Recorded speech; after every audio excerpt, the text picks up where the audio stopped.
마태복음 24장 36절에서 51절 말씀입니다. 36절. 그 날짜와 그 시각은 아무도 모른다. 하늘의 천사들도 모르고 아들도 모른다. 오직 아버지만 아신다. 재림 시기를 성부 하나님만이 아신다는 사실에 대해서 많은 후대 사본들은 아들도 모른다는 말을 생략해버렸습니다. 예수님의 무지를 언급하는 것이 예수님의 신성과 맞지 않는다고 생각한 것이죠. 그러나 예수님은 자신이 모른다는 사실을 직접 밝히심으로써 그 날짜와 그 시각에 대한 예측 가능성을 철저하게 배제해버리십니다. 이것은 삼위 하나님의 사역의 질서와 기능적인 구분을 말해주는 것이죠. 성부 하나님은 모든 일을 계획하시고 성자 예수는 실제로 성취하시고 성령 하나님은 그 일을 적용하십니다. 하나님은 재림 시기를 정하신 분이시고 예수께서는 정하신 때에 심판주로 오실 것이고 성령은 믿는 자들에게 하나님을 경배하는 마음을 부어주실 것입니다.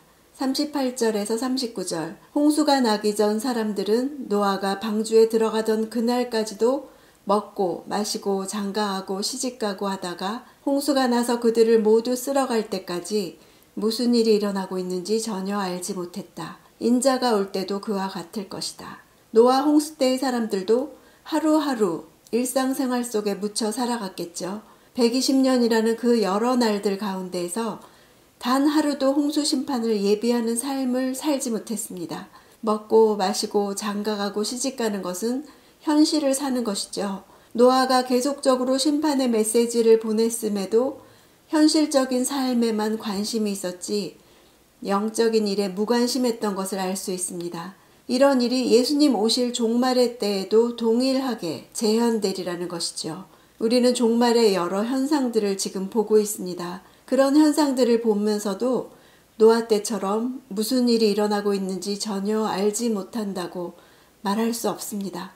종말의 현상을 바라보면서 고통하는 자들에게 우리는 복음을 전하며 준비해야 하죠.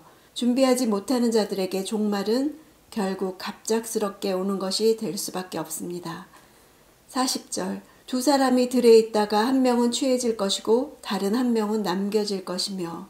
들에 있다는 것은 생업에 충실한 일상을 말합니다. 일상적인 생활이 갑자기 중단될 것을 보여주죠. 또한 그때 구원받는 사람과 구원받지 못하는 사람이 분명히 존재한다는 사실을 보여줍니다. 이 땅에 존재하는 모든 사람에게 갑자기 확연히 분리가 나타날 것이다. 취해지고 남겨지는 동사들은 다 수동태입니다. 사람의 의지로 바뀌어지는 것이 아니라 그 권한은 전적으로 심판주로 오시는 그리스도에게 있습니다. 42절에서 44절의 구조는 다음과 같이 3번 반복되는 평행 대꾸 구조입니다. A1, B1, A2, B2, A3, B3. 깨어있으라, 명심하라, 준비하고 있어야 한다. 어느 날에 오실지 알 수 없기 때문이다. 몇 시에 올 줄 알았다면 들어오지 못하게 했을 것이다.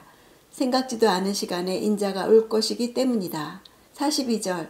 그러므로 너희는 깨어있으라. 너희 주께서 어느 날에 오실지 알 수 없기 때문이다. 깨어있다는 것의 반대는 무관심과 게으름으로 영적 깊은 잠에 빠지는 것이지요. 45절. 누가 신실하고 지혜로운 종이겠느냐. 주인이 그의 집 사람들을 맡기고 제때의 양식을 나누어 줄 사람은 누구겠느냐. 원문에는 맨 앞에 위와 같은 사실이 확실하다면 그렇다면 이라고 의문을 제기하는 말이 있습니다. 여기서 지혜로운 것은 생각이 깊고 분별 있는 행동을 취할 수 있는 지혜를 가리키죠. 주인이 자기 가족을 맡기고 잠시 떠나는 비유는 예수께서 일시적으로 지상을 떠나셨다가 후에 다시 돌아오심으로써 떠나심과 다시 오심 사이에 간격이 있는 것을 말하고 있습니다. 주인이 여러 이유로 지체되는 것은 초기 그리스도인들이 그리스도의 재림에 대해서 느끼고 있던 생각들을 반영합니다. 주인이 없을 때에도 있을 때처럼 동일한 방식으로 사는 종이 신실하고 지혜로운 종이지요.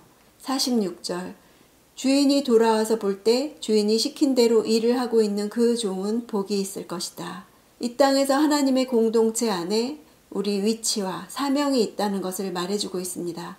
주인은 믿을 만한 종들을 찾고 계시죠. 자기 위치와 사명을 신실하게 지키는 것이 그날을 예비하는 일입니다. 천국에서 누가 상급을 받는가? 주인이 시키신 일, 주인의 소유와 가족을 잘 돌본 자입니다.